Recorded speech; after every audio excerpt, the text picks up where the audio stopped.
फौजी अदालतों को केसेस का फैसला सुनाने की इजाजत देने के हुकूमती इस्तदा मुस्तरद। समाअत मौखर करने की दरख्वास्त भी खारिज। साबिक chief justice Jawad S Khawaja को 20,000 रुपए जुर्माना आयद। सुप्रीम कोर्ट के आईनी बेंच ने रिमार्क्स में कहा, मुकदमात का फैसला सुनाने की इजाजत देने का मतलब फौजी अदालतों का अख्तियार तस्लीम करना होगा।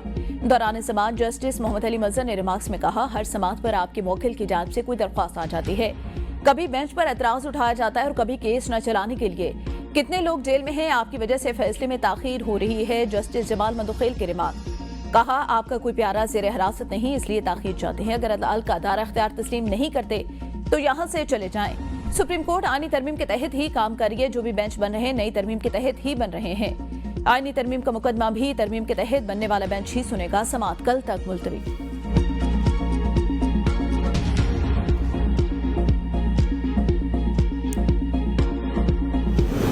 आदिल बाज़ई को डीसीट करने का इलेक्शन कमीशन का फैसला मुअत्तल। रुकनियत बहाल। सुप्रीम कोर्ट आईनी बेंच ने इलेक्शन कमीशन समेत फरीकैन को नोटिस जारी कर दिए। दौरान समाअत आदिल बाज़ई के वकील का मखसूस नशिस्तों से मुतालिक फैसले का हवाला। जस्टिस मंसूर अली शाह ने वकील से मुकालमा करते हुए कहा, आप वाकई मखसूस नशिस्तों के फैसले पर इन्हिसार करना चाहते हैं। जस्टिस अकील अब्बासी ने कहा, अब तो वो कहते हैं तरमीम भी आ चुकी। जस्टिस मंसूर अली शाह ने रिमार्क्स में कहा, अगर आदिल बाज़ई के हलफनामों का मामला सिविल कोर्ट में था तो इलेक्शन कमीशन का दायरा अख्तियार कैसे? क्या इलेक्शन कमीशन सिविल कोर्ट के ज़ेर इल्तवा मामले पर नोटिस ले सकता है? पहले इलेक्शन कमीशन के दायरा अख्तियार का मामला तय करे, किसी को असेंबली से बाहर निकाल देना मामूली कार्रवाई नहीं। जस्टिस आयशा मलिक ने रिमार्क्स में कहा, आदिल बाज़ई के 2 हलफनामे और वो कहते हैं उन्होंने दूसरे पर दस्तखत किया। क्या इलेक्शन कमीशन फ्रॉड पर इंक्वायरी कर सकता है?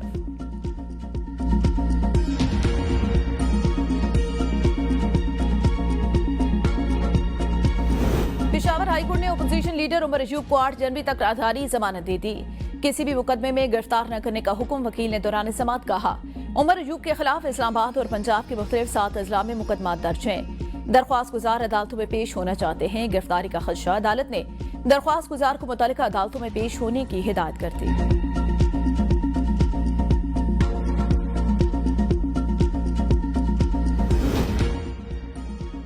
मदारस बिल पर उलमा की हिमायत हासिल करने के लिए हुकूमत भी सरगर्म। वज़ीर दाखिला मोहसिन नकवी की जामिया अशरफी आमद।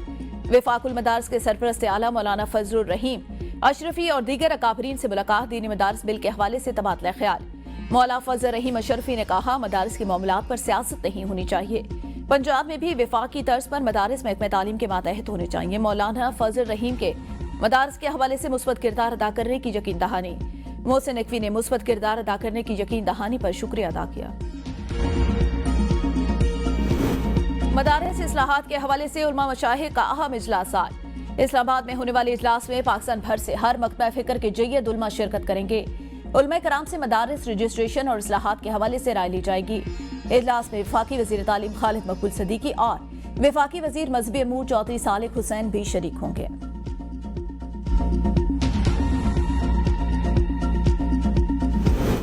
पाकिस्तान समेत दुनिया भर में इस्तादे बदउनवानी का आलमी दिन। सदर और वजीर आजम का बदउनवानी को जड़ से उखाड़ फेंकने का आज़म। सदर सरदारी ने पैगाम में कहा, करप्शन से पाक कल्चर की तश्कील के लिए इज्तिमाई रवैयों में तब्दीली लाना होगी। वजीर आजम शहबाज शरीफ बोले, करप्शन और बदउनवानी किसी भी मुल्क की मुआशी तरक्की को नुकसान पहुंचाती है। हम आने वाली नस्लों के लिए शफाफ, मजबूत और जवाबदेह मुआशरे के कयाम के लिए अपनी कोशिशें जारी रखेंगे। बदउनवानी, घनौना चैलेंज, अवाम करप्शन के खात्मे में हुकूमत का साथ दे। वजीर आला पंजाब मरियम नवाज ने कहा, पंजाब हुकूमत बदउनवानी के नासूर को हमेशा के लिए खत्म करने के लिए पुरअज़्म है।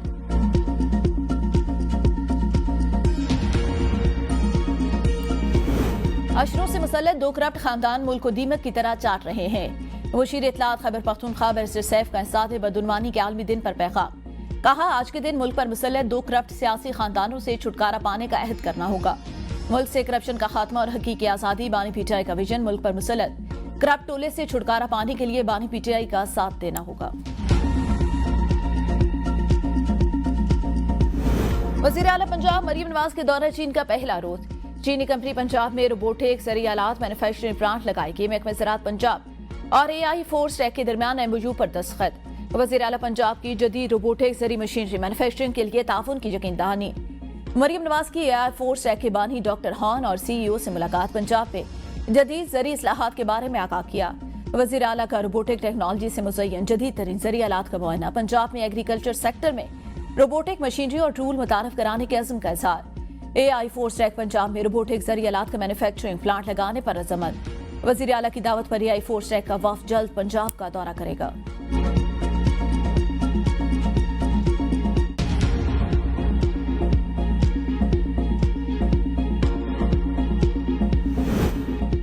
वफाकी हुकूमत ने खैबर पख्तूनख्वा में जारी 52 तरक्याती मनसूबों के फंड्स रोक लिए। रवा माली साल खैबर पख्तूनख्वा के 52 मनसूबों की रकम जारी नहीं की गई। खैबर पख्तूनख्वा में 94 तरक्याती मनसूबे फंड जारी होने की वजह से ताखीर का शिकार। खैबर पख्तूनख्वा में जारी 94 तरक्याती मनसूबों की लागत 911 अरब 52 करोड़ रुपए। खैबर पख्तूनख्वा में जारी 42 मनसूबों के लिए सिर्फ 6 करोड़ 29 करोड़ जारी किए गए। सरकारी हज स्कीम के आखिरी 2 दिन बाकी, आज और कल नामजद बैंकों में हज दरख्वास्तों की वसूली जारी। तर्जमान मजहबी मूर का कहना है अब तक 72,000 से ज्यादा दरख्वास्तें वसूल हुई। रेगुलर हज स्कीम में 2 लाख रुपए के साथ दाखिला कराया जा सकता है। समुद्र पार पाकिस्तानी अपने या प्यारों को हज के लिए स्पॉन्सर कर सकते हैं।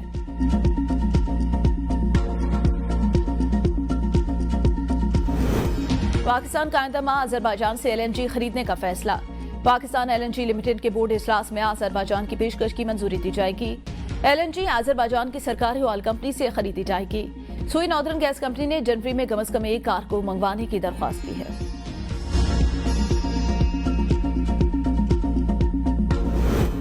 सुप्रीम कोर्ट आईनी बेंच में सहाफी अरशद शरीफ का तलाश खुद नोटिस पर सवाल। वफाकी हुकूमत ने बाहमी कानून ताउन से मुतालिक रिपोर्ट जमा कराने के लिए मोहलत मांग ली। एडिशनल अटॉर्नी जनरल ने कहा कल सुप्रीम कोर्ट में रिपोर्ट जमा करा देंगे। आईनी बेंच ने हुकूमती इस्तदा मंजूर करते हुए समाअत गैर मुअय्यना मुद्दत तक मुलतवी कर दी।